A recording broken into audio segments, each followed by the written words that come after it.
What do you think of our new graphics, Gresh? It's blue. It's an awful lot of blue. I'm glad I wore pink and black so we could stand out, because otherwise I'd just blend right into all this. Well, thankfully you're not a Smurf. Oh, well, yeah, no question. And, the whole, rotating ball thing. Yeah, it's I mean, great. you don't have no other ingenuity there? What about just Tom Brady's head just rotating? Of course, or put up Edelman or something like that, for crying out loud.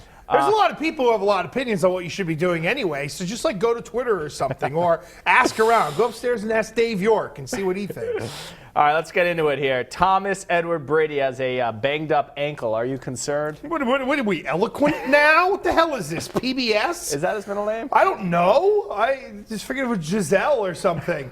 I'm a little concerned. When I heard high ankle sprain, I was like, okay, a little different there. I think he'll be fine. There have been years, Yianni, where Tom Brady has played with broken ribs. He's played with pulled muscles. He's played with muscles that have pulled away from his side. And remember, he's a torque throw guy. Yeah. So, yeah, I think he'll be fine. He'll gut it out. The biggest issue is they got to protect him better. They can't let him get killed. And if it is Cincinnati who comes in here with a rip and snorting defensive line, you got to be concerned that they're going to be able to protect Brady. Getting Vollmer back is as important as getting Brady's ankle as good as it can be. So we know they're usually great this time of year. They've played poorly, so it's kind of different than we're used to. Do you think this team can flip the switch? I do, because it's different people who will be flipping the switch. I mean, let's face it. You get into this situation, this is just what we're guessing right now. You're going to have Hightower. You're going to have McCourty, which you did in the final regular season game. Chung should be a lot better. You got Collins, who's finally putting, some weight back on.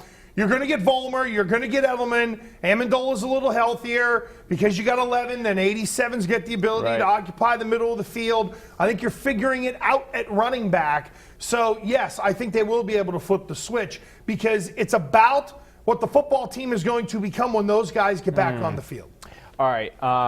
Josh McDaniels had interest for Miami, but apparently, according to John Clayton tonight, he's interested in the Tennessee job. We know Which is interesting, because their ownership situation's a friggin' mess. They have a quarterback. Should Josh take this, or why do you think he's interested? Well, because of Mariota, number one. And I do think that if you look at Tennessee, they're slowly starting to put some pieces together and build a halfway decent roster. Mariota's very enticing because he's a good young dude. He's smart. He understands the game. And if McDaniels is that interested, here's the dirty little secret that, when these teams like the Patriots, who are drafting either out of the first round or at the bottom, they're still doing homework on every player.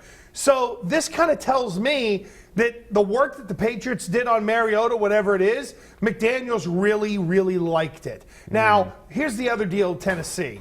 They might be going into litigation with the National Football League, because everybody is worried about the antitrust stuff, and there's some ownership issues with the way it's structured in Tennessee, and the NFL doesn't like it. So the Adams family, funny, may end up suing the National Football League for the right to run their franchise the way they want. I think that's part of the reason why Chip Kelly isn't there. So that ownership situation in Tennessee is worth watching. And if it's an utter mess like it sounds like, McDaniels ain't taking that job. Wow, deep insight right there. All right, I want to finally ask you, I don't know if you saw this on our news earlier, Danny Amendola is getting grief from his neighbors on the east side of Providence because he instituted a carport because he doesn't want to shovel out snow when he has to be in Foxborough for 8 a.m. meetings and get benched.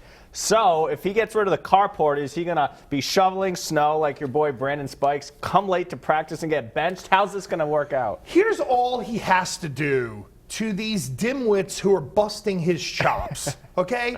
Get 8 tickets, put them in their mailbox, put a little note on there that says, just wait until mid-February. That's all you got to do, and you'd be done with it. It's these people who just complain to complain. You know what? Hopefully what Danny Amendola learns is don't live in such an affordable neighborhood where people are going to complain up and down because you put up a carport. And I'm kind of serious about that. Guys got a bunch of jack. Go to the place right off the highway there, the Regency or whatever in the world it's called. Stay in a hotel, for crying out loud. Don't stay in such a neighborhood that people will gather together and gripe. You make millions of dollars. You got a ton of dough. Forget those ham and eggers. Go to a place where someone will bring your car to you. All right. Idiots. You know, this is going to happen. He's going to, like, slip on the ice or whatever. And Momo Joe, who's been complaining, goes, well, we got that thing out there. We're okay. Meh, meh, meh. And meanwhile, the guys down there, every Patriots fan, standing there outside with torches, screaming because the guy got hurt because he had to shovel snow because a bunch of people got persnickety over it. Idiots. If these neighbors in Providence cause I don't care if you're watching. How's that? I know where you're going with it. At the real Gresh. Fine, rip me. I don't care. We'll retweet it out. Maybe you'll get a follower. It's a carport. What are we doing here? Like, what are we talking about? They're pretty ugly, though, to be fair. Of course they are, but it's temporary and it's coming down. And you know the guy's out there in February. Because I'm sure Danny Amendola, when the season's over, wants to live in, like, scenic East Providence around all these people who are griping at him. Well, it's the nice east side of Providence. Whatever. All right, Gresh, good stuff tonight. We'll be back with our new look graphics tomorrow with the Blitz. Hope to see you then. Will it be purple? Blue, mostly in red, okay. maybe. All right, more from the Sports Wrap right after this. They do look